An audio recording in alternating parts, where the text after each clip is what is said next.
Giao nồi cho cô Út bánh canh gà Bình Dương, mới đầu chưa gặp thì tưởng cô là chắc phải 50 đến 60 tuổi rồi, ai dè Út mới bằng tuổi mình, Út gọi anh xưng em thấy ngọt gì đâu ý, tính cho bà luôn cái nồi luôn á.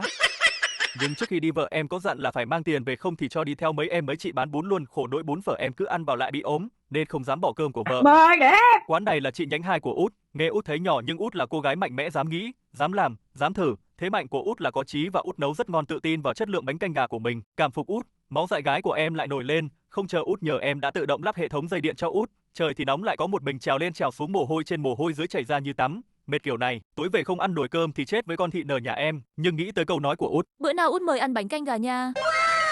thì em lại thấy khỏe và như con ông chăm chỉ cuối cùng cũng tới 6 giờ chiều và công đoạn lắp ráp cũng xong tiến hành test thử và bàn giao cho Út. Chúc Út buôn may bán đắt sức khỏe mãi vững bước trên con đường mình đã chọn Út nhé. Và nhớ đừng quên mời em món bánh canh gà như đã hứa nha.